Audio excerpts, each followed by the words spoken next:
Fala pessoal, sejam bem-vindos aí ao nosso podcast Especialistas no Ar.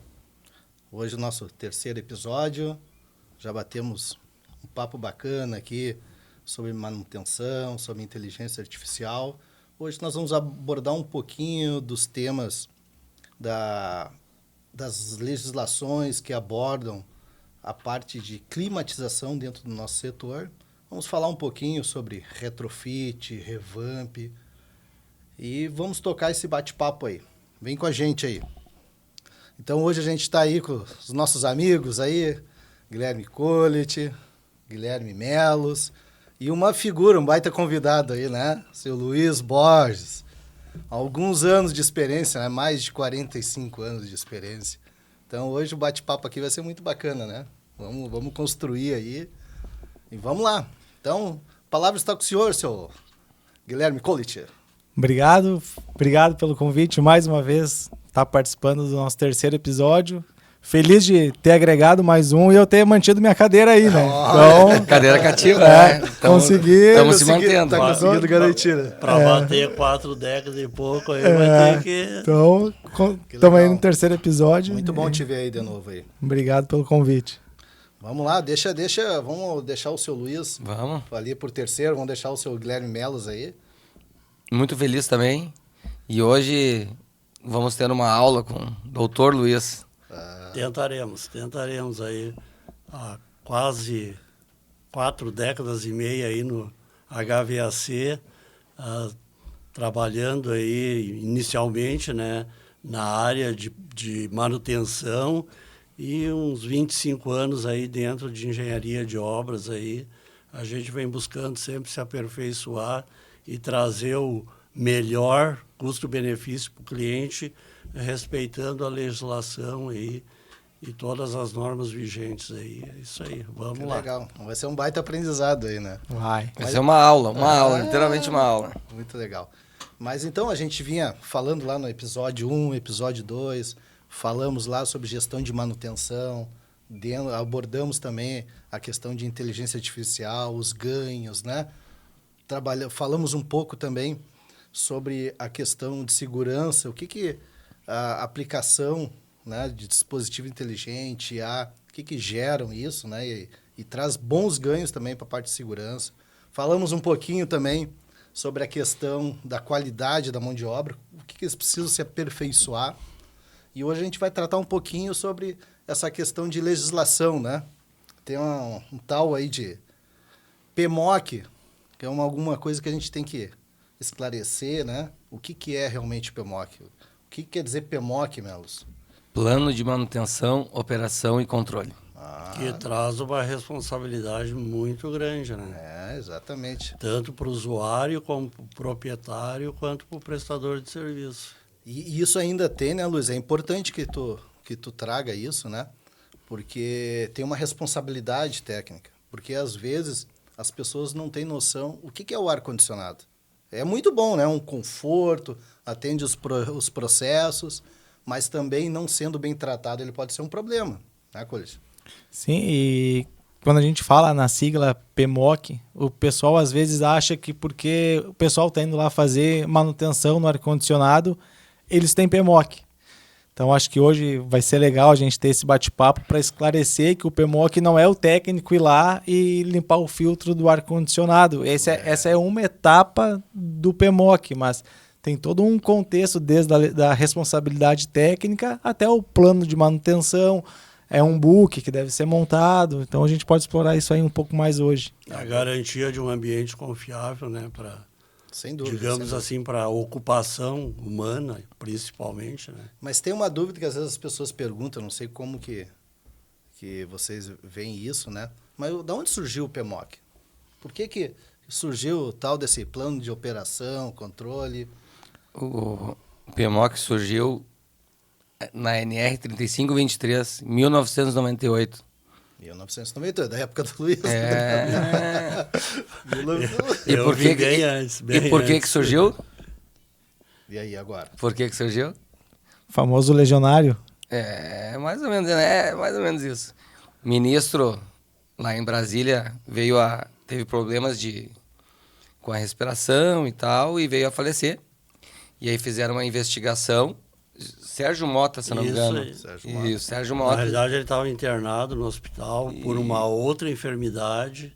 E aí aí ele pegou uma infecção e na investigação do porquê, né, que levou a algo tão simples, que não me lembro, recordo agora, mas por que uma internação tão simples levou à morte dele? E aí na investigação verificaram que Legionela? tinha alguma contaminação, bactéria, isso aí. e oriunda do sistema de ar-condicionado.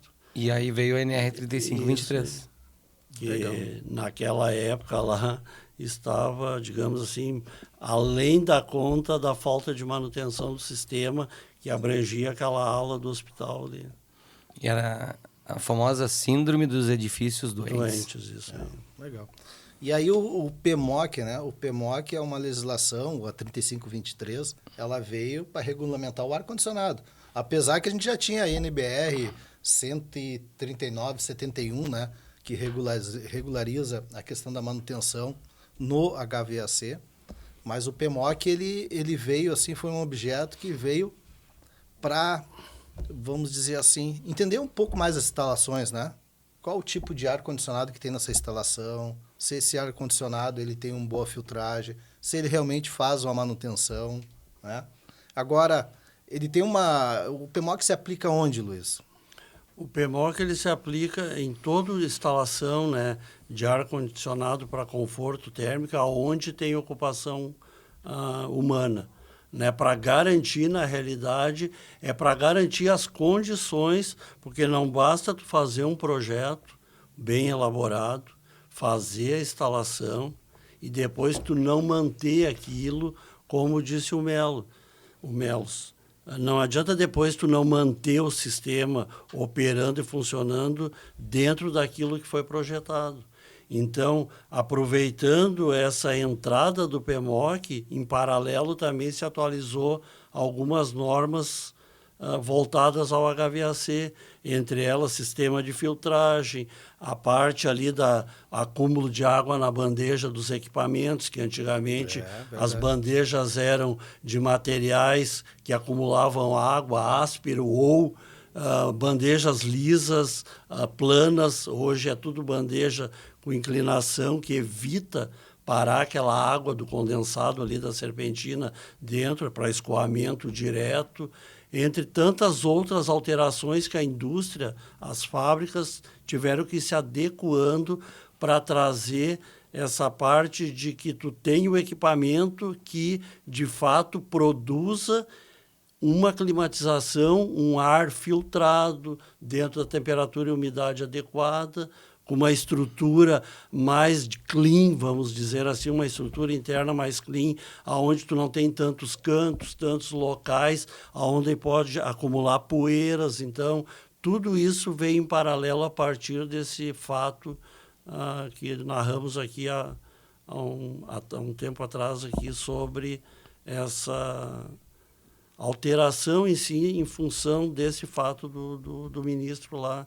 Então, o PMOC ele veio para garantir essa continuidade, né, do que o fabricante, o projetista, né, o que executa a obra, o instalador, fez tudo dentro daquilo que foi calculado, tudo daquilo que foi especificado, essa parte entregue ao proprietário, então ele tem a responsabilidade de manter, né, aquele sistema dentro daqueles parâmetros de projeto para garantir que o usuário ou o ocupante ou a pessoa eventual que vai acessar um prédio público, por exemplo, tenha essa garantia que ele está dentro de um ambiente que está certificado e com garantia de que existe um sistema de ar-condicionado e que esse sistema de ar-condicionado está dentro das condições reais de uso, né, sem que corra risco desse usuário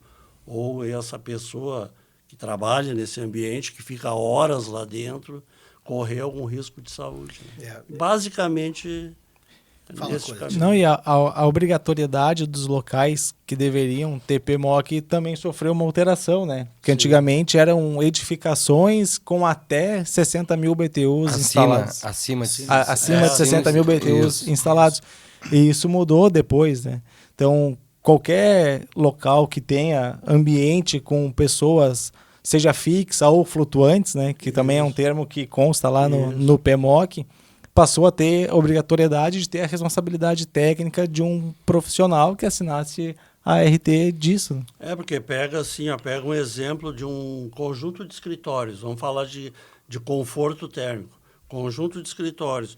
Eu tenho uma sala de X metro, tem lá 12 mil BTUs, a outra sala de reunião tem 30 mil BTUs. São salas menores que não se enquadram dentro dessa premissa dos 3,6 kW ou 60 mil BTUs, e eu não preciso de PMOC, mas a soma de todos os ambientes, do conjunto adjacente da sala adjacentes, elas vão requerer um PMOC. Então, não escapa de, mas a minha sala tem 12, a outra tem 18, a outra tem 30. Soma tudo que vai dar. O tema é um tema muito sério, né? É muito sério, por isso, no entanto, que a gente, quem faz PMOC, né, ou tem que aplicar o PMOC, tem que ter um engenheiro responsável fazendo um RT se responsabilizando por isso. E tem uma outra coisa importante a dizer aqui também. O pessoal liga, falando em qualidade do ar interior, né? Que abrange muito essa parte de filtragem, renovação de ar, né? Principalmente em sistemas de conforto de ocupação, né? Humana. O pessoal linka muito a tomada de ar exterior, né? Que é a TAI, né? Que é a tomada de ar exterior, que tem que ter todo um sistema de filtragem, uma vazão por metro cúbico ou por taxa de ocupação. Ela está condicionada a funcionar pelo ar-condicionado. Isso é um equívoco. O que acontece?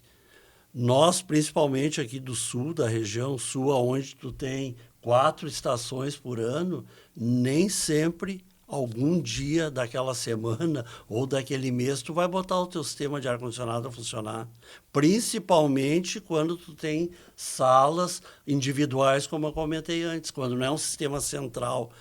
Eu tenho várias salas aqui com sistema individual, o fulano A usa o ar-condicionado porque tem uma idade ou depende de sexo, idade, acessibilidade, né?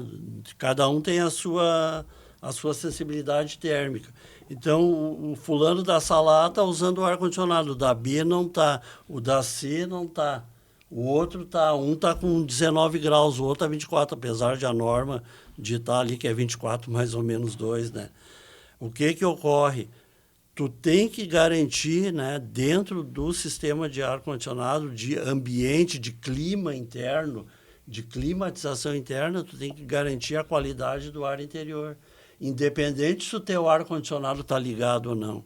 Está 19 graus na rua hoje, tu não precisa ligar o ar-condicionado. Tá, mas e aí aquelas pessoas que estão ocupando aquele ambiente, estão dentro daquele escritório por 8 horas por dia, 4 horas por dia, aquele ar vai saturar. Então, o sistema de tomada de ar exterior ele tem que estar funcionando enquanto aquelas salas estiverem ocupadas. Se o ar-condicionado estiver funcionando ou não. Então, qual é o subterfúgio que usa para esse sistema funcionar? Pode ser na iluminação, porque tu parte do princípio que se tu vai acessar uma sala, tu vai ligar a luminária. Então, ele tem que estar atrelado à iluminação, a um sistema de programação horária. O expediente começa às 7h30 e vai até às 17 horas.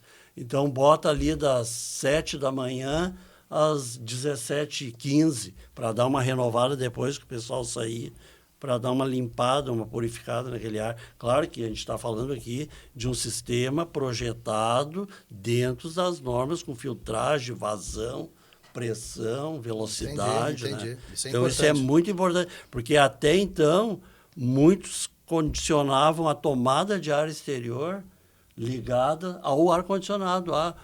Quem é mais técnico sabe, né? Não vai lá e bota uma chamada, quando chamar o ventilador do fan coil ou da unidade evaporadora do sistema, Liga a renovação. aciona a renovação, mas e os dias que... Então, isso é muito importante colocar para garantir, porque isso é responsabilidade do proprietário, né? Principalmente de manter a qualidade do ar interior, independente se o sistema de ar-condicionado está refrigerando ou aquecendo. Perfeito. Isso é bom. Então eu posso entender assim, Luiz, que eu tenho que ter uma tomada de ar exterior, uma TAI, captando o ar lá fora. Isso, a forçada, que a gente chama de TAI forçada. E captando um lugar, uma região que eu possa pelo menos pegar um ar mais limpo. Isso Ou seja, aí. se eu, por exemplo, botar uma tomada de ar exterior e está pegando uma chaminé, Vou te dar um exemplo aqui, ó. Isso acontece muito dentro da indústria. Tu tem um determinado prédio onde tu tem um trânsito de caminhões, por exemplo, uma área de carga e descarga. Então, no projeto, tu tem que definir os pontos de captação. Tem situações que a gente faz um projeto onde essa captação ela tem que ser elevada acima do telhado. Tem que ver quais os ventos predominantes ali para verificar se tu vai botar para o lado sul, para o lado norte, para onde tu vai tomar essa captação de ar, porque tudo isso influencia. Então, não adianta tu botar uma renovação de ar num prédio, ou principalmente dentro da indústria, onde tu tem um trilho de carga e descarga de caminhão, empilhadeira, ou não sendo as elétricas, mas empilhadeira a gás, por exemplo, ou tu tem uma descarga de um outro elemento de produção. Eu já vi isso muito na indústria. O pessoal joga lá em cima a captação acima do nível do telhado, porém, a 3 metros de distância, tu tem uma descarga de uma coifa de um processo produtivo de gases de solvente, por exemplo. sim, tu imagina captando e colocando no ambiente então, tudo isso. Tudo isso tem que ser levado em conta. Tu não pode ter essa contaminação cruzada de estar saindo algum vapor, algum elemento que seja um contaminante, e às vezes até um contaminante prejudicial à saúde, com uma tomada de ar exterior sugando aquilo. Então, isso tem que ser muito levado em conta. E tem situações, inclusive, que tu não tem alternativas, principalmente dentro de indústria química, por exemplo, que trabalha com elementos muito, digamos assim, nocivos, que até o sistema de tomada de ar exterior tem que ter filtros passivos de tipo de carvão ativado e outros sistemas. Eu ia perguntar agora sobre. Então, tu tem locais e tu tem instalações onde o teu sistema de filtragem na renovação de ar vai ser muito mais robusto que o teu sistema de filtragem do ar-condicionado em si, né? Com certeza, porque é ela que vai garantir essa qualidade, essa renovação de ar tratado. O ar-condicionado ele só está circulando, independente se ele é um ar-condicionado central ou um ar-condicionado individual, ou setorizado, ele só está circulando aquele ar dentro do ambiente. Ele vai lá, joga aquele ar resfriado pela serpentina no ambiente, faz a troca com o meio ali, com os ocupantes, com o computador, enfim, o que tiver ali dentro, traz de volta para a serpentina e fica fazendo. E o sistema de renovação, ele vai pegando esse percentual calculado, né, em função da ocupação, e vai fazendo a troca num volume em cima daquele volume circulado. E isso é que vai garantindo. Sim, tá então, certo. Esse sistema de filtragem ele tem que ser muito bem projetado para aquela situação, para aquele prédio, para aquela ocupação individual. Entendi. De repente, tu faz um projeto aqui e tu constrói outro prédio ali com as mesmas características, muda o sistema. E importante também deixar claro que todo esse sistema de renovação de ar, de TAI, faz parte do PMOC. Isso. É uma responsabilidade também da mantenedora do sistema de ar-condicionado garantir essa troca de filtro, garantir o funcionamento lá do motor. Então, isso tudo tem que fazer parte do plano de manutenção também, né? Perfeito, perfeito. E quando a gente traz a parte de projeto, o Luiz, Melos também, importante, né? Cada área tem uma especificação técnica, né? Ou seja, uma área comercial, tu tem uma taxa de renovação de ar, né? Para um shopping, tu tem outra taxa. Para o hospital, outra taxa com sistemas distintos, né? Distinto. Específicos para isso, Sim. né? Isso é importante. Mas eu vou convidar vocês assim para a gente deixar primeiro assim um recado para aquele usuário que tem um ar-condicionado na sua casa. Qual é o cuidado que ele precisa ter? Né? Certamente ele tem que estar limpando o filtro periodicamente. O que mais que ele pode fazer assim para se proteger, além do filtro? Esse usuário que a gente chama doméstico, é a limpeza do filtro, uma limpeza mais profunda, técnica, no equipamento, com produtos ali para fazer tipo uma higienização de serpentina, de bandeja, que vai algum produto específico para descontaminação, né? Basicamente é isso. Agora, um sistema de ar-condicionado onde tem uma responsabilidade comercial, industrial, pública, aí ela é bem mais profunda. Então, vai desde medições, né? Vamos pegar aqui, que a gente não comentou ainda, sistemas centrais com redes de duto. Então, tem toda aquela parte de conservação da limpeza interna do duto, toda a parte que a gente comentou de tomada de ar é muito mais abrangente. E tudo isso incorpora o PMOC. Então, o usuário o do dia a dia da casa, do escritório, que tem 1, 2, 3 equipamentos individuais splits, é mais simples, mas deve ter sim o cuidado. Principalmente não é só limpar filtro, não é só ir lá e puxar a cartela do filtro e limpar, porque tu tem aquela frente com aqueles monte de entradas ali, aquelas reentrâncias, a própria construtividade da frente plástica do equipamento, tem quinas ali que vai acumulando sujeiras ali, né? Natural do dia a dia, porque, em tese, o ar-condicionado é um aspirador. É um aspirador, vai sugar o ar, se está vindo o ar. Vai fazer a troca essa térmica, é a vai função retirar o dele. calor, né? É sugar o ar, né? Filtrar, climatizar e devolver ele filtrado, os sólidos ficam ali. Mas tu tem os ar-condicionado, esses individuais aí, os splits mais modernos, eles inclusive têm filtros bactericidas, né? Filtro de carvão ativado. Então, isso tem que ter um acompanhamento técnico anual, né? Para verificar como está essa parte interna do equipamento. O usuário... O filtro eu posso pensar que é mensal, né? Mensal. Mensal, né? Mensal. Mas o ideal, assim, ó, eu te diria que o ar-condicionado doméstico, né, ele vai muito do uso, porque às vezes a pessoa não usa todo. Também. Então ele pode fazer um cronograma e ele vai lá, limpa o filtro e espera um intervalo de 1 mês e vai lá e tira e verifica, vê como é que está. Se está ok, ele recoloca no lugar e vai usando. Há 1 mês e meio ele vai lá até ele ajustar um período, a cada 2 meses, a cada 3 meses. Mas essa limpeza interna, ela independe disso. Porque tu tem elementos ali, tu tem o sistema de drenagem, tu tem a própria contaminação do teu ambiente, que tu não está usando o ar-condicionado, mas tu está cheio de elementos, né, de suspensos no ar que vai contaminar teu ar-condicionado. Mais ou menos assim, tu pega a tua casa, né? Vou dar um exemplo simples. Tu pega a tua casa, fecha ela e vai viajar. E volta 15 dias depois. Tu não vai ver que tem poeira, que a casa estava fechada. Mas agora tu imagina o ar-condicionado, tu, mesmo não usando ele, tu estando entrando e saindo todos os dias da tua casa com ele parado. Então, requer sim uma inspeção melhor anual pelo pessoal técnico. Legal. Com certeza. Melos, e né, tu trouxe o tema muito importante aí da questão da 3523, né, lá de 1998. E de lá para cá teve alguma atualização na norma? Teve, né? Antes era a norma, né? Agora nós temos a lei. De que ano, Coit? 2018. 13.589? Isso aí. Agora é lei. É lei. É lei. Agora é...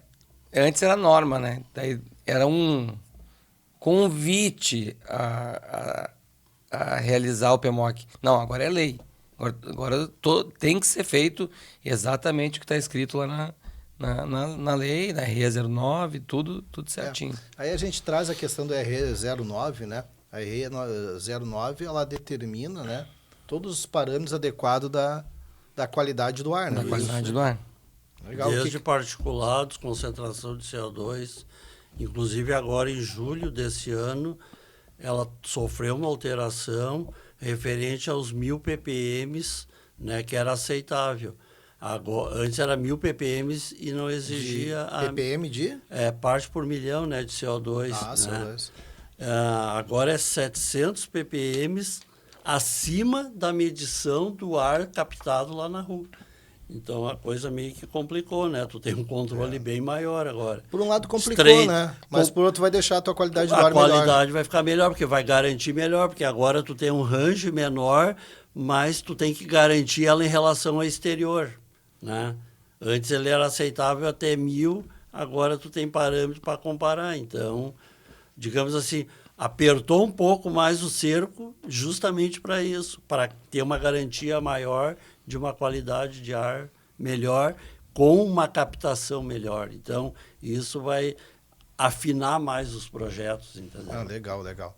E aí quando tu está falando e tu trouxe ali sistemas centrais, fan coil, sistema que tem dutos, né? Como é que funciona essa questão da limpeza de duto? Que momento tu limpa duto? Na realidade é assim, ó, a limpeza de duto, ela sempre vai requerer, a partir da inspeção ou uma medição que tu vai fazer por laboratório credenciado, né?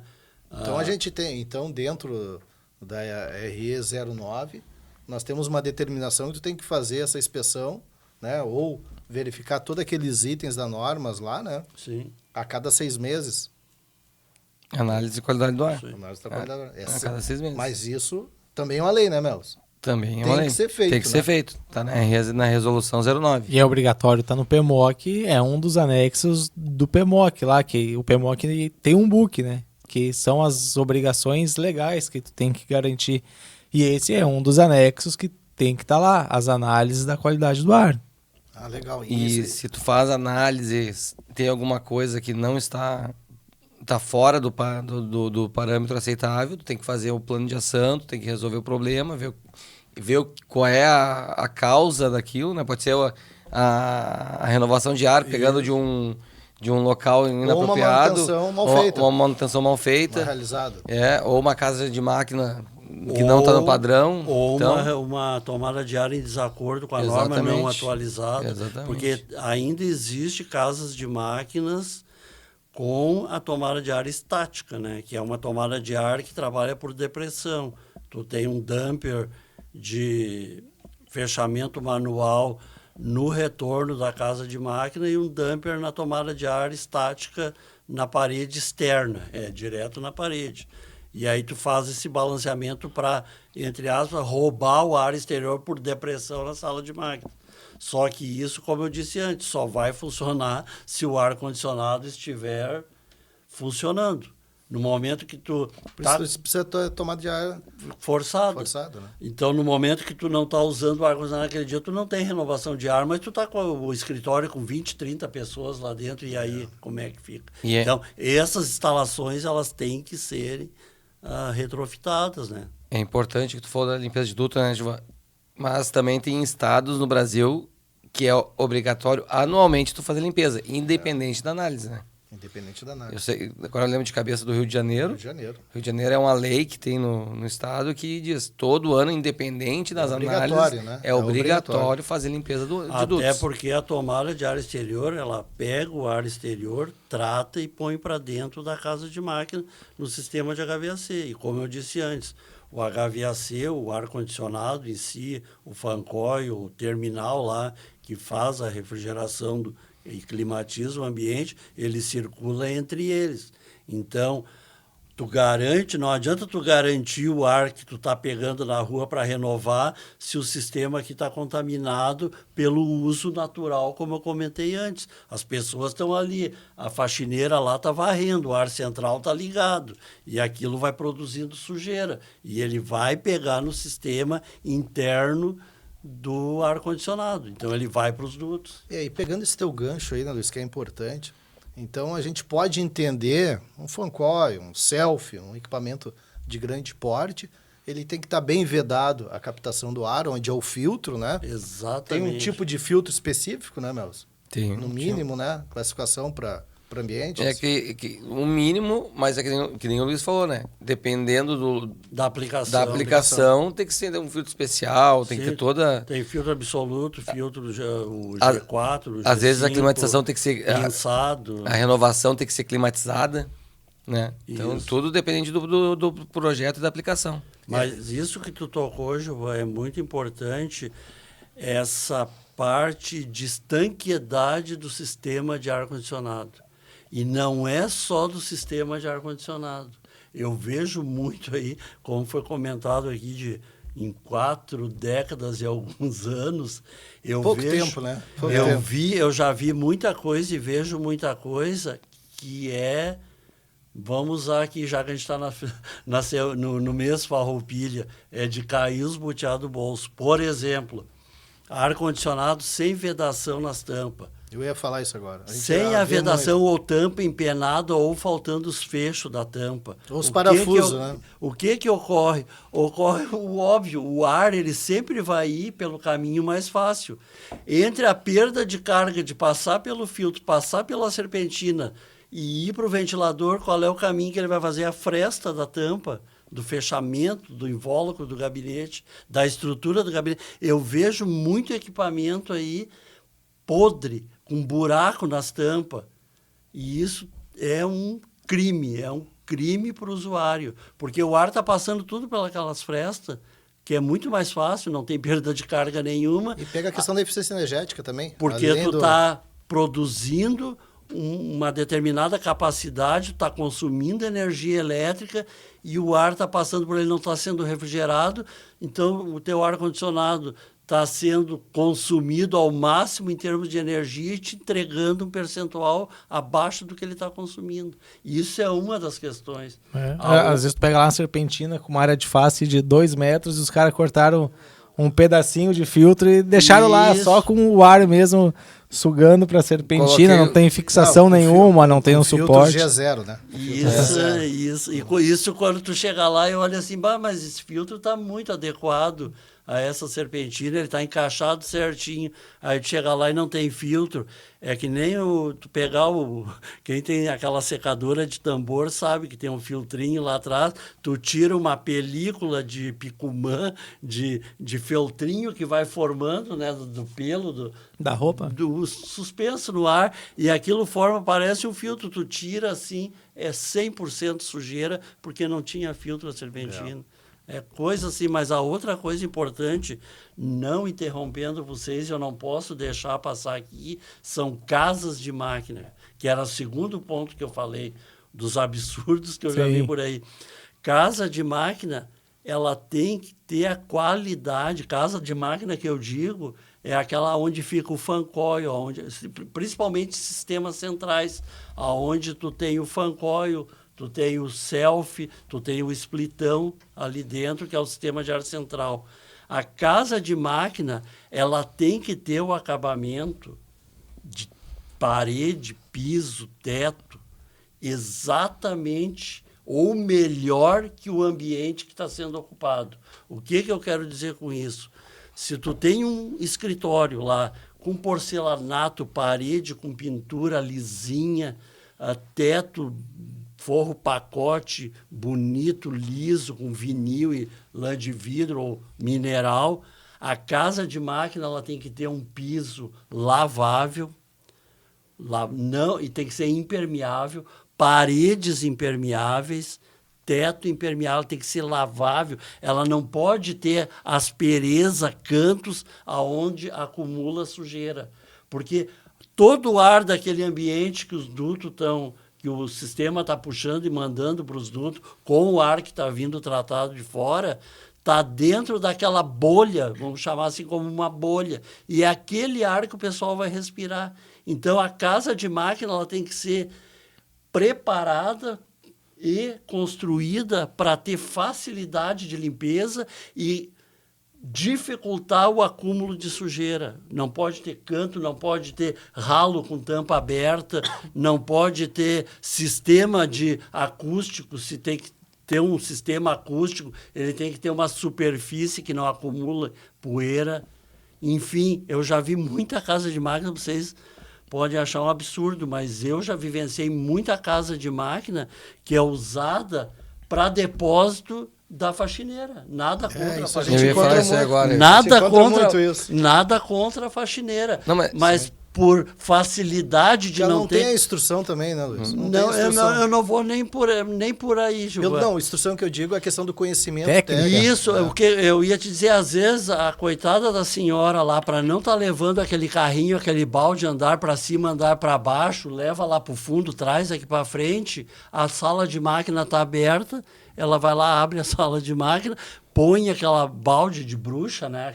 Aqueles negócios de Sim, sim. limpar chão, aquilo, pega aquilo, guarda ali dentro e ainda mais, eu já vi pior ainda, aí deixa aquela água com produto ali de limpeza dentro do balde, volátil, aquilo vai evaporando, porque o ar-condicionado tem a função O próprio também pano úmido, né? O próprio Não, pano mas úmido. essa é a outra parte. O próprio produto que ela botou ali de limpeza, seja lá do fabricante A, B ou C, pela condição do ar-condicionado que controla a temperatura, ele climatiza, controla a temperatura, filtra e indiretamente controla a umidade do ar para te deixar no conforto térmico que gira ali, vão pegar aqui um número, em torno de 60% de umidade indireta em função do cálculo lá de fabricação e temperatura de evaporação. Então, ele mantém também a umidade. Então, além de ter dentro do balde da bruxa ali, ou um balde de limpeza, a água ou o produto químico com a garrafinha ali que não foi bem vedada, ela pega ainda o pano, torce e pendura no rodo, pega na parede, bota o rodo e bota o pano para secar, para outro dia tá sequinho. Só que o que acontece? Isso tudo está evaporando, porque o ar-condicionado, como está mantendo ali uma umidade de 50%, 60%, 65%, o pano molhado está 90%, 100%, está evaporando e aquele produto está indo tudo contaminando o filtro prematuramente, está jogando aquilo tudo na rede de duto, aonde aí entra aquela... Mesmo que o duto não esteja lá, né, o que tu falou antes, a semestral, a análise deu ok, mas o duto pode estar contaminado com outras coisas. Então, esse estado aí que exige que seja feito isso, cobre esse problema aí também. Sim, que é um baita do problema. E o pessoal está no escritório trabalhando, tranquilo, 8 horas por dia. O sistema de ar-condicionado foi projetado, foi executado de acordo com as normas, porém a operação do sistema não está sendo dado importância devida. E isso tem muito prédios comerciais e dentro da indústria. Fazer casa de máquina de depósito. Casa de máquina é casa de máquina de HVAC. Não é depósito de mais nada. Eu ia enfatizar isso, porque a gente acabou usando bem, o Luiz usando bem esse exemplo do material de limpeza. Mas o pessoal às vezes está fazendo uma obra civil, larga tijolo, saco de cimento, areia, fica lá. Ou então, o pessoal da pintura, larga lata de tinta, aí bota a outra latinha com pincel dentro para ficar úmido para no outro dia ter que usar. E isso, casa de máquina é casa de máquina. Para HVAC, tinha que ter uma placa bem grande na porta e um código para só o pessoal técnico entrar. Os professores podem dizer, mas tem uma rotina que consta no PMOC para conservação da casa de máquina, né? Que é mais uma obrigatoriedade do PMOC. Exatamente, isso que eu queria trazer, a gente voltando um pouquinho para a gestão de manutenção. Quando a gente cria planos de manutenção, tem que estar muito adequado à norma, né? Ao PMOC 3523. E eu posso entender, né, Colit, tu que trabalhou muito tempo em planejamento, que eu posso ter um planejamento de manutenção preventiva e ter outro plano de manutenção que a gente chama de requisito legal. É isso aí? Isso? Tô Não, te dando- não, é exatamente. Tá dando a bola picando. Não, achei que ia Só complementar fazer com gol. alguma coisa. E é exatamente isso que é feito e que deve ser feito, porque, de novo, é uma obrigatoriedade do PMOC tu entregar isso lá para o teu cliente, para o teu usuário final. Então, se tu tem tudo aquilo que é expertise técnica, que é o teu conhecimento, que tu vai melhorar a condição do sistema de ar-condicionado, isso é teu. E o que tu tem de conhecimento para colocar ali, ótimo. Agora, tem todo o resto que é o requisito legal, que é lei, que é obrigatoriedade e não tem o que tu fazer. Tu tem que entregar aquilo pro teu cliente. Isso tem a opção de dividir no plano de manutenção. Às vezes o gestor lá da cliente X, eu quero ver tudo junto. Então, tu pode me entregar um plano só que eu vou enxergar, não precisa destacar para mim o que é requisito legal e o que é um conhecimento técnico teu, a periodicidade que tu quer fazer. Já o outro, o Melos, que é um outro gestor, não, eu quero que separe, eu quero ver isso diferente, eu quero ver quanto tempo tu está alocando lá no requisito legal, quanto tempo tu está alocando na tua expertise, no teu conhecimento, e tá tranquilo. Isso é importante e tem as duas visões na gestão de manutenção. E a gente, como mantenedor, tem que entregar isso, né? Exatamente. A RE09 é muito clara nisso. Do que é o requisito legal. A gente sempre, em todos os episódios, a gente falou de split aqui, né? Vamos dar um exemplo do split. Limpeza de filtro para atender PMOC em split é mensal. Tá lá bem claro na RE09. E aí ainda a gente encontra... transpassada essa rotina trimestral, bimestral, às vezes até semestral. Não, split é mensal, é o requisito legal que tem que ser feito mensalmente. Quando é algum equipamento que tem filtros descartáveis, em até 3 meses tu tem que substituir ele. E isso não quer dizer que talvez em 1 mês ele não surge e tu tem que substituir. Depende da condição. A verificação continua sendo mensal dos filtros descartáveis de fan coils, selfies, mas tu pode deixar eles em até 3 meses. E quando tu troca, tu tem que colocar a data para tu conseguir comprovar que tu fez aquilo em até 3 meses. Mas isso não quer dizer que em 1 mês tu não tem que substituir novamente. E só para... O Luiz falou muito importante, né? O quanto tudo que o Luiz falou tem uma responsabilidade. Então, o engenheiro que é o responsável, que assina a RT, tem que estar atento a tudo isso que o Luiz falou, para que ele consiga melhorar a condição da instalação. Senão, o PMOC é muito mais do que simplesmente tu fazer uma RT, tu assinar a RT. Manter um relatório lá, bonito, lá, para o pessoal olhar. Tu é responsável, a partir do momento que tu abre uma RT, tu é responsável por aquilo. Então, tu tem a obrigação de apontar tudo que está fora da norma. Todos os itens, tu tem que ter conhecimento e aí sim, fazer um relatório muito bem fundamentado para entregar para o teu cliente. E Legal o mesmo. proprietário deste sistema, ele tem a obrigação de verificar E esse corrigir. relatório e, em conjunto com o mantenedor, fazer esse plano de ação, que foi comentado antes, e colocar aquele sistema dentro corrigir, né? E ir colocando, se não, isso requer investimentos também, né? Se não a curto prazo, mas fazer um plano de ação para ir colocando aquele sistema dentro Um plano das de ação normas vigentes. muito bem evidenciado. Não é simplesmente, eu vou botar pro próximo ano. Não, tem que fazer um plano de ação Sim, muito com bem data, documentado, com tudo. Com data, prazos e tudo. Mas voltando, muito importante, né? A gente vai falando uma coisa, vai vindo outra. Esse assunto de legislação, PMOC, a gente tem muito conteúdo aqui para conversar, a gente vai conversar. É longo. É longo, né? Mas, te pegando ali dentro do planejamento de manutenção, para a gente finalizar isso. Então, eu posso entender que eu posso ter quebra de planejamento na manutenção preventiva, mas eu não posso ter quebra no requisito legal. Exatamente. Exatamente. A partir do momento que tu não está cumprindo o que é requisito legal, tu tem uma responsabilidade técnica sobre aquilo e tu consequentemente, vai ser responsabilizado por aquilo, né? Agora, o que é de expertise, vamos colocar um item aí de... Verificar a pressão. Verificar a pressão. nesse mês eu não vou verificar a pressão porque eu tive uma demanda muito maior para substituição dos filtros, ou uma bandeja está suja, um sistema de dreno me deu problema, eu acabei consumindo um tempo maior nessas atividades. Eu posso não fazer a verificação de pressão com base no histórico, vendo que o equipamento está funcionando na condição adequada dele. Agora, o que é requisito legal, é requisito legal. O que vai influenciar na qualidade do ar tem. Isso É aí. aquela velha máxima, né? Lei é Lei. ponto.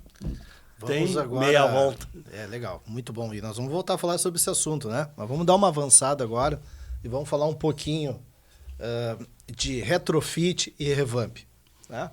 Vamos levar em consideração que a gente tem todo um planejamento de manutenção, ele está rodando adequadamente, as máquinas estão muito bem, a nível de manutenção estão atendendo os requisitos legais, tudo legal. Só que a gente não está conseguindo, a gente está com uma eficiência energética muito acelerada para aqueles ambientes, os equipamentos já não rendem mais como deveriam fazer, né? E aí a gente entra com aquela visão, tá, cara, os equipamentos sala de máquina estão obsoletos. Aí a gente tem duas vertentes interessantes, né, Luiz? Eu acho que aí vai entrar um pouco mais dentro de uma área de projetos, né? O tal do retrofit e o revamp. Tu consegue contextualizar assim, a diferença dos dois? Retrofit, tu tem uma instalação existente e tu vai trabalhar em cima dela para melhorar ela e alterar a capacidade, porque a demanda sofreu alteração, ou para mais ou para menos. Tu vai adequar ela, tu vai fazer um up nela, né, um upgrade nela, considerando essa nova demanda. E o revamp, ele está mais assim, para tu tem uma instalação, tu vai atualizar ela, mantendo ela com alguns elementos atuais, com tecnologia atual. Basicamente é isso. Vamos pegar o exemplo de uma que tu vai aumentar a capacidade. Tu tem lá uma sala de máquina, tu tem uma CAG, que é uma central de água gelada, de grande porte, com chillers lá, com compressor alternativo, que em média ele te entrega 64%, isso eu estou falando, vamos voltar lá nos nossos anos 80 lá, quando a gente começou, e tem muita CAG dos anos 80 aí, com compressor alternativo ainda, né? Agora, esse mês a gente startou uma agora com máquinas de última geração, uma CAG de um cliente aí em São Leopoldo, onde a gente substituiu 2 chillers com compressor de 35 anos atrás, tipo esses que eu comentei, que funcionam e consomem X de energia por TR e te entregam só 64%, onde a gente colocou máquinas atualizadas com a mesma... Aí tu fez um retrofit? Na realidade, ali foi um revamp. Foram máquinas, a gente tirou máquinas e colocamos máquinas de potência. E usou o sistema como estava. Isso aí, só que com máquinas atualizadas, aonde o consumo de energia e a entrega, o que ele consome, ele te entrega 96%, 97%. Então, olha uma máquina, e essa máquina aí, que era alternativa, qual a relação de TR, ou tonelada de refrigeração? Ela vai te consumir, assim, mais ou menos, ela vai te consumir 1,8 kW por TR. Aqui estava lá, de 35 anos atrás. Diferença. Aí tu vai lá e coloca uma máquina que te consome 0,6 kg, 1/3 de quilowatts para gerar a mesma potência. Claro que o custo de implantação, né, que é o CAPEX, é maior, mas o OPEX, depois, tu tem um ganho, payback, tu tem um ganho de retorno rápido.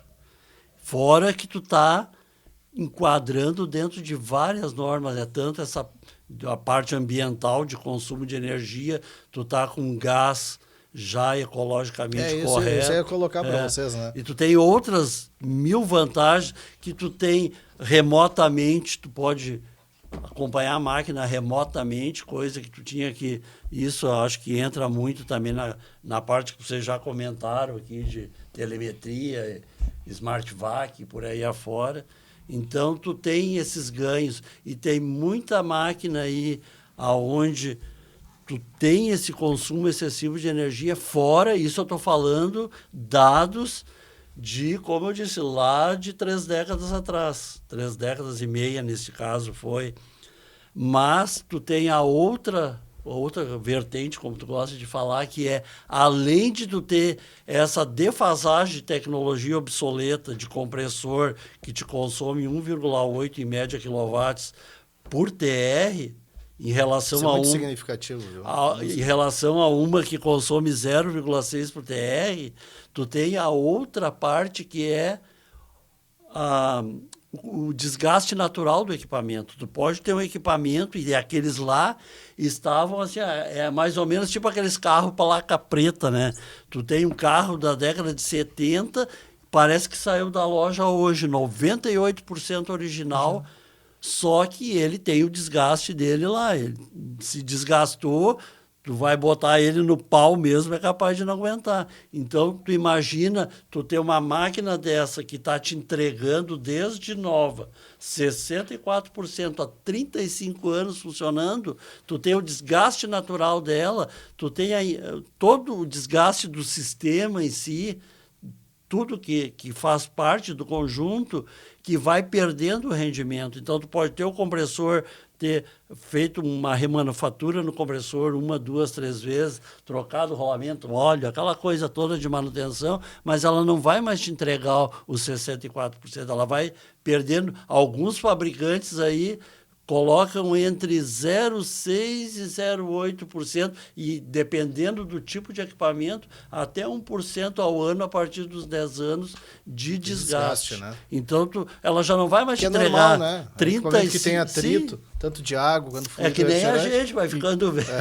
E um regime de operação, bem dizer, 24 horas, né? Exaustivo. Principalmente no processo, principalmente na indústria. Então, a indústria, às vezes, ela tem um consumo, e o ar-condicionado, o HVAC, se tu for olhar historicamente, olhar aí nos levantamentos técnicos... Sempre despontando aí. Despontando. Sempre é acima de 50% em qualquer tipo de empreendimento. No consumo de energia, né? No consumo de energia. Então, tu imagina, às vezes, o dono da indústria ali, ou o gestor da indústria, está tendo um consumo elevado ali e um rendimento baixo do sistema, e ele não está conseguindo compensar isso de uma forma, e uma das formas é tu atualizar a tua instalação. Tu vai ter um ganho, e aí é onde tu aproveita. Ou tu faz um retrofit, que tu pega aquele sistema, vê a situação, estuda a situação atual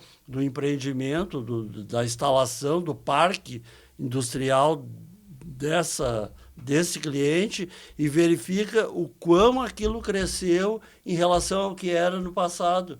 E aí tu vai fazer um projeto em cima, e aí tu pode fazer, que a gente chama de projeto modulado, pega e faz um sistema onde tu vai retrofitando as máquinas, o sistema, sem ele parar a produção, e tu vai agregando capacidade conforme a disponibilidade financeira do cliente.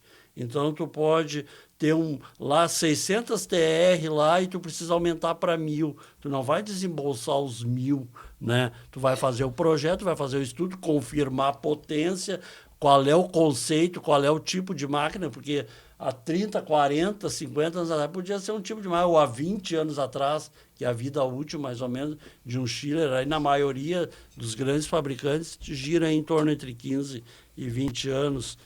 Então, tu vai fazer esse estudo detalhado, e esse projeto ele pode ser etapas por etapas. Tu faz o projeto total para te ter a dimensão do investimento, e executando ele, a gente já fez isso e dá muito certo, e o atendimento, e ele vai desembolsando o valor ali conforme vai tendo a necessidade ou a disponibilidade ali digamos assim, financeira. Entendi. Da empresa. E o revamp é tu atualizar, que foi o que eu citei, o exemplo anterior, de tu atualizar tudo dentro da mesma capacidade. Tu vai atualizar ali, fazer bombas de alto rendimento. Tem motor aí ainda do tempo do motor do Brasil, eu acho, Aquelas carcaças, né? Carcaça, aquilo consome... Mas bons motores, né? Só não pelo tem calor sede. dissipado já consome ali 30%, 40% que vai fora, só de calor dissipado. Hoje tem motores de alto rendimento, aí, motor aí com durabilidade de rolamento aí de 50 mil horas. Então, tu precisa ter digamos que tu vai ter um ganho de energia em termos de rendimento de consumo, além de que tu vai ter uma manutenção, um período mais prolongado de... Tu tá contextualizando o tema, né? E a gente sempre traz pro mundo da manutenção, né?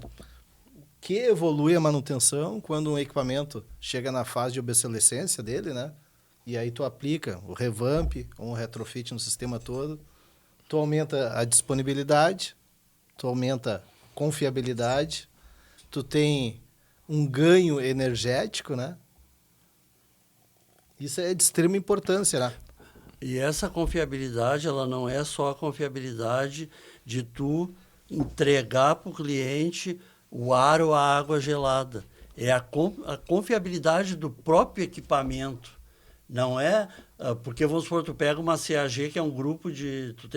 Geralmente uma CAG tu faz ela de grandes potências, tu não bota ela tudo numa potência de uma máquina só, tu vai botar uma mais uma ou uma mais três, né? N mais, né?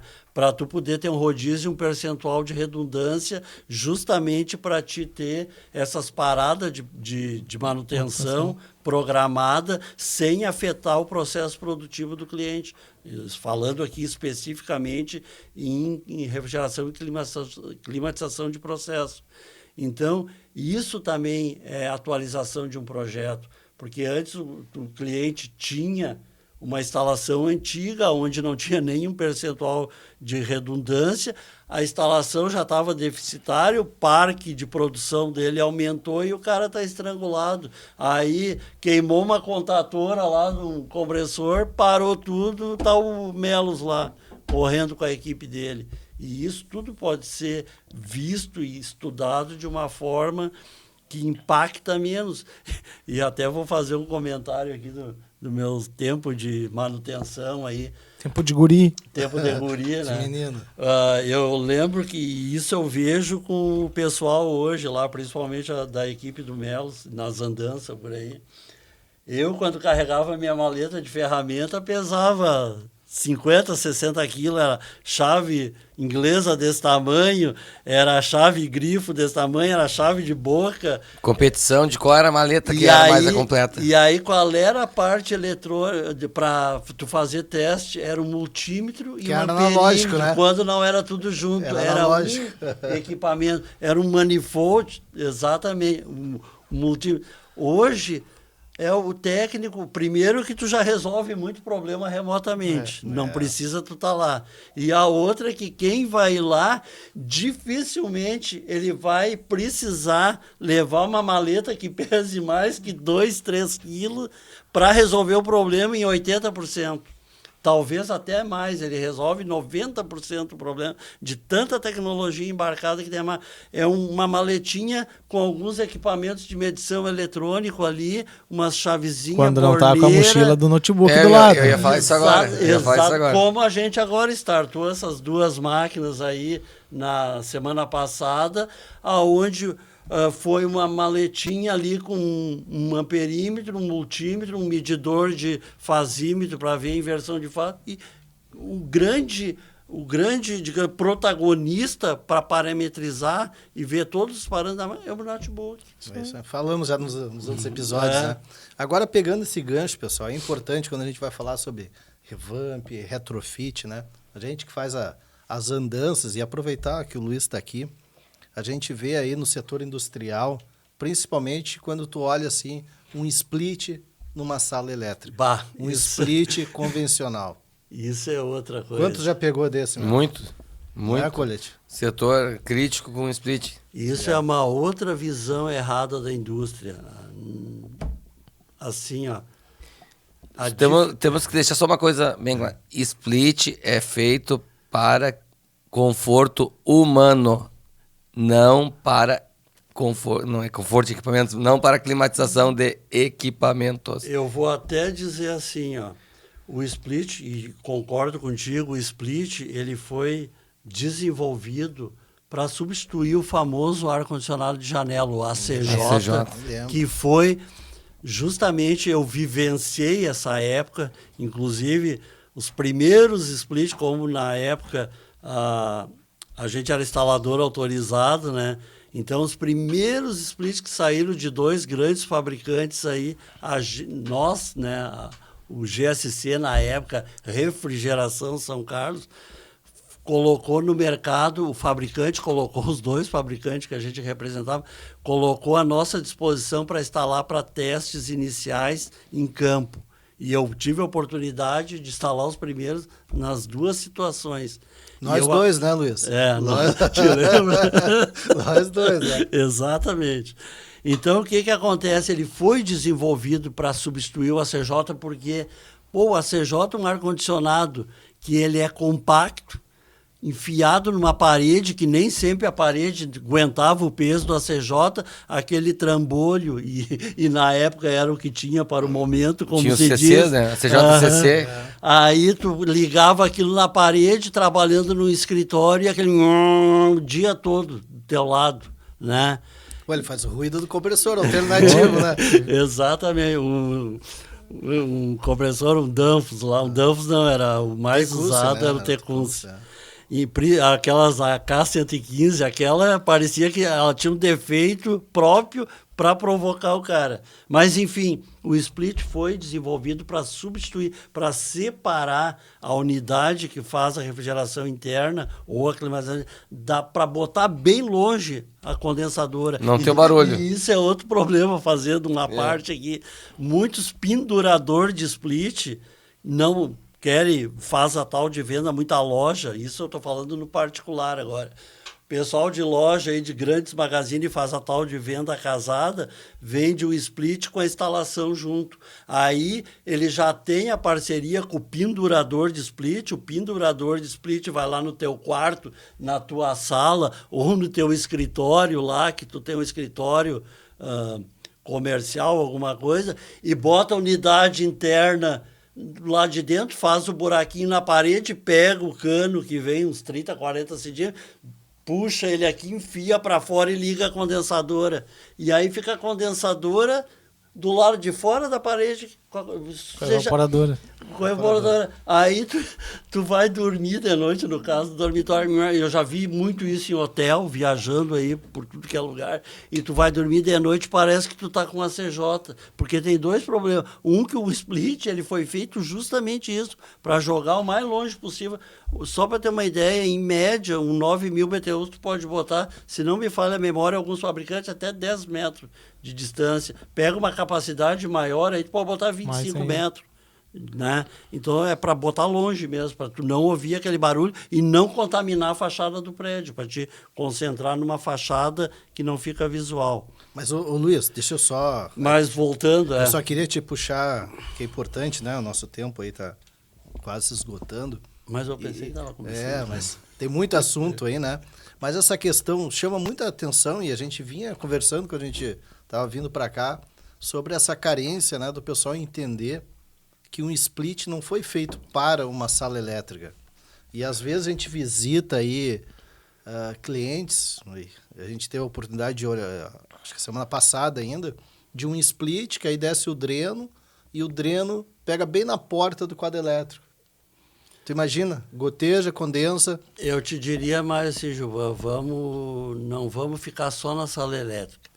A diferença do split para um ar que é para conforto, como eu disse, ele foi desenvolvido para isso, para conforto térmico do ser humano, né? Ele foi, eu vou usar aqui, só que tem um problema. Se tu for para o lado de economia de energia, de risco que tu está correndo, 2 riscos, né? Um, porque tu pode ficar empenhado, porque ele não foi fabricado para funcionar 24/7/7, 365 anos, que aquilo é plástico, é bucha, não é rolamento. O compressor, ele foi produzido ali para trabalhar em média 8 horas por dia, enfim. é um problema. Outro problema é que eu já vi o absurdo que tu estava falando agora, pior que isso.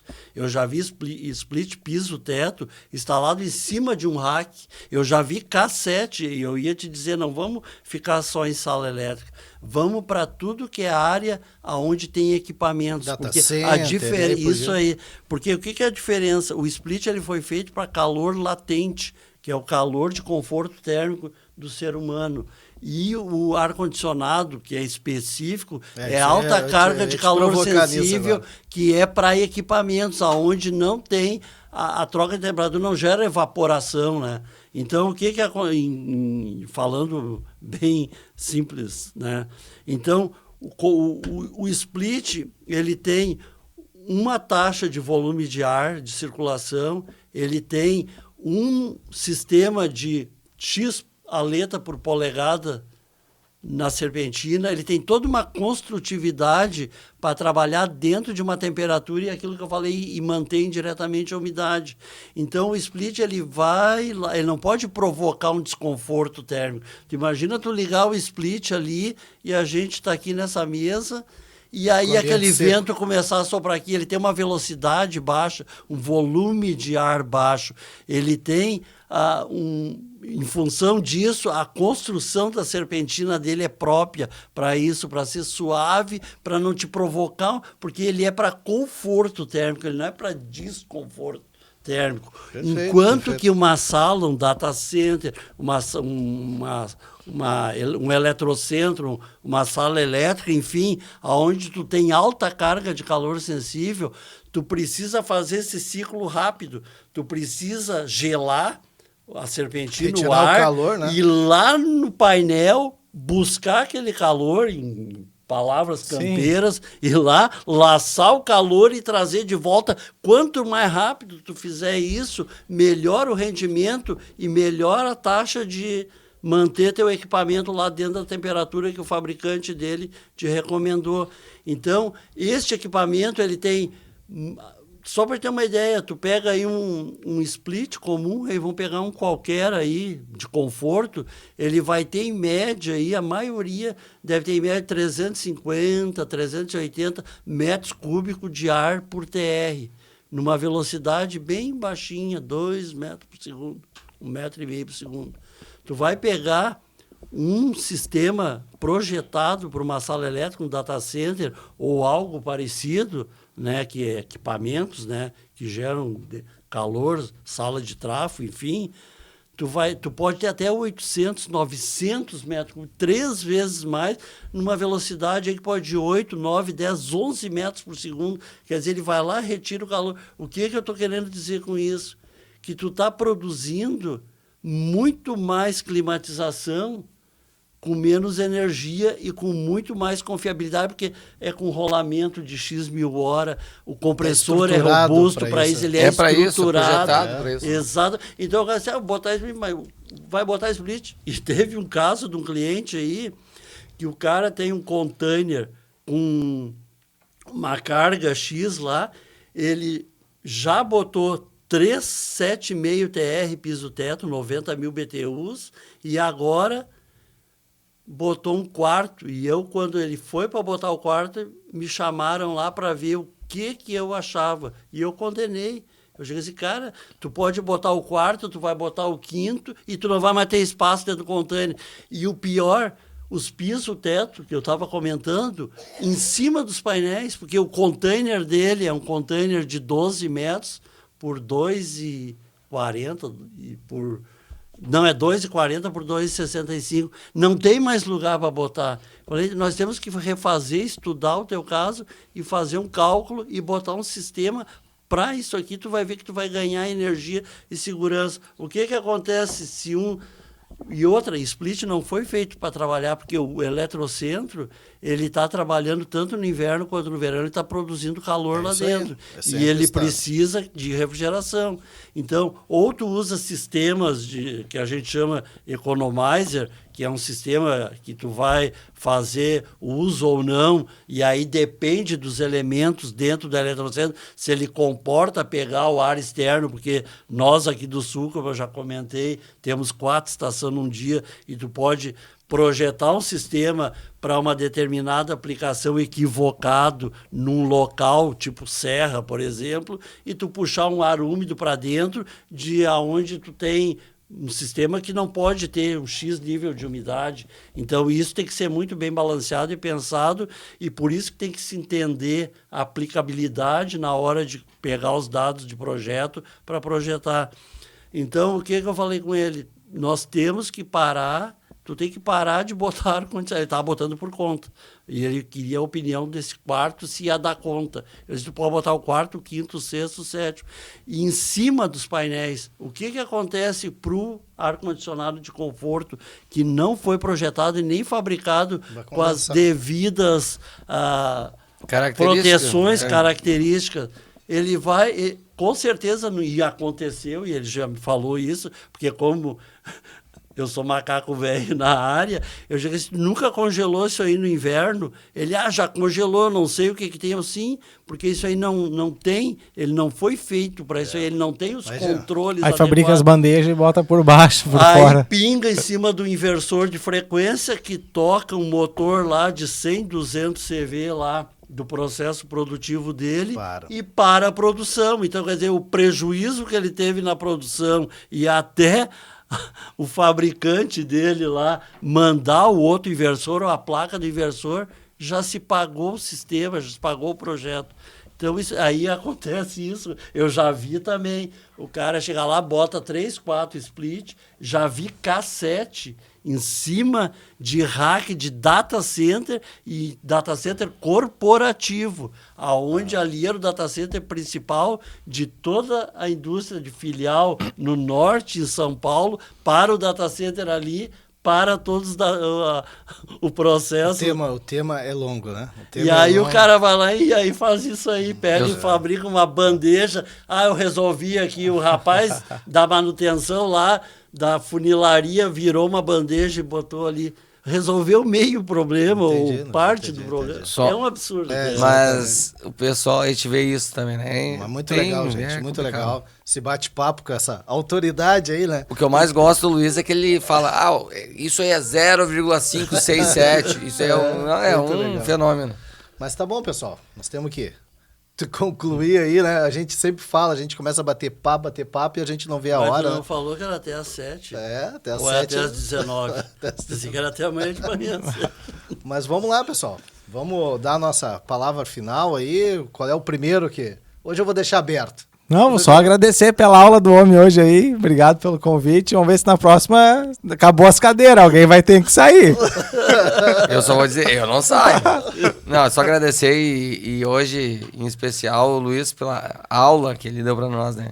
A gente fica olhando e, que nem eu falei, fala na vírgula, não é algo... Não, é 1,8, é 65,4%, é tudo. Alguns dados aqui eu posso até ter me equivocado ali, uns 10, mas tem os 10%, né? Mas assim, é a vivência. Eu, como disse e repito, mais de 4 décadas na área do HVAC, 18 anos na manutenção e o resto, eu acho que 25 em obras, em algumas obras por esse Brasil afora aí, a gente vê cada coisa assim que... Legal.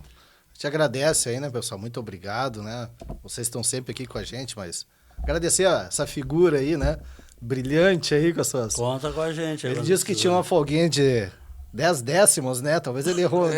10 décimos ainda falou, né? Mas legal. Pessoal, muito obrigado. Vai lá no nosso LinkedIn, curte lá, né? Se quiser colocar alguma consideração, alguma pergunta, participa lá, tá bom? Muito obrigado e até a próxima aí, pessoal, hein? Valeu.